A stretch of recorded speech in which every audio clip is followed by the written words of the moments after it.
Tripura football association পরিচালিত অনূর্ধ্ব 15 কাজল স্মৃতি ফুটবল টুর্নামেন্টের ফাইনাল ম্যাচ মঙ্গলবার উমাকান্ত মিনি স্টেডিয়ামে অনুষ্ঠিত হয়। ফাইনাল ম্যাচে ত্রিপুরা স্পোর্টস স্কুল টাকারজোলা স্কুলের মুখোমুখি হয়।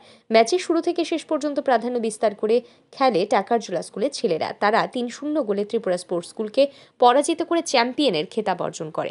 এদিন ফাইনাল ম্যাচে মাঠে উপস্থিত ছিলেন ত্রিপুরা ফুটবল অ্যাসোসিয়েশনের সভাপতি প্রণব সরকার, সচিব অমিত চৌধুরী, ত্রিপুরা ক্রিকেট অ্যাসোসিয়েশনের সভাপতি তপন লোধ, টিএফের ভাইস প্রেসিডেন্ট অমিত দেব সহ অন্যান্যরা।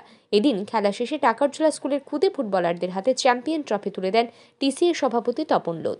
রানার্স ট্রফি তুলে দেন টিএফের সভাপতি প্রণব সরকার। এই প্রসঙ্গে কাজল স্মৃতি ফুটবল টুর্নামেন্ট কমিটির চেয়ারম্যান তথা ত্রিপুরা ফুটবল অ্যাসোসিয়েশনের ভাইস প্রেসিডেন্ট অমিত দেব জানান, সুজিত ঘোষ, সমরজিৎ দেববর্মা এবং 2-3 রেফারির সার্বিক সহযোগিতায় এই টুর্নামেন্ট সফল হতে পেরেছে।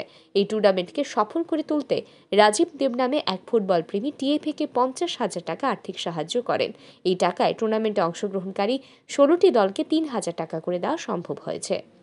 আমার যারা বিশেষ করে আমাদের মাঠে সবসময় ছাড় থাকে টিএফের সুজিত ঘোষ, তারপরে আমাদের টিএফের কর্মী সমরজিৎ দেববর্মা, আর 2-3 রেফারি বিশেষ করে তারা যদিও ডেপুটেশনে ছিল, তাদের অক্লান্ত পরিশ্রমে সহযোগিতায় টুর্নামেন্টটা প্রথম দিক থেকেই সুন্দরভাবে শুরু হয়েছে এবং পরের দিকে আমাদের রেফারি অ্যাসোসিয়েশনের তারাও সহযোগিতা করেছে।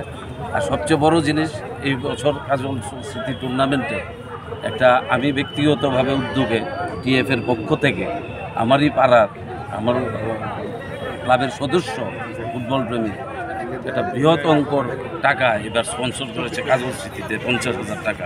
এটা একটা বিরাট প্রাপ্তি, কারণ ব্যবসায়ীরাও এগিয়ে আসে না, কোনো প্রতিষ্ঠানও এগিয়ে আসে না যে জায়গাতে একটা ব্যক্তি তার ফুটবল ভালোবাসায় সে 50,000 টাকা কালকে টিএফের হাতে তুলে দিয়েছে। এই 50,000 টাকা দেওয়াতে আমরা কী করতে পেরেছি, দিয়েছি 16টা টিমরা আমরা 3,000 টাকা করে দিয়েছি।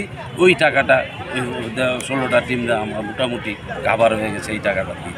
উল্লেখ্য, টুর্নামেন্টে চ্যাম্পিয়ন দলকে 20,000 টাকা প্রাইজ মানি এবং ট্রফি প্রদান করা হয়।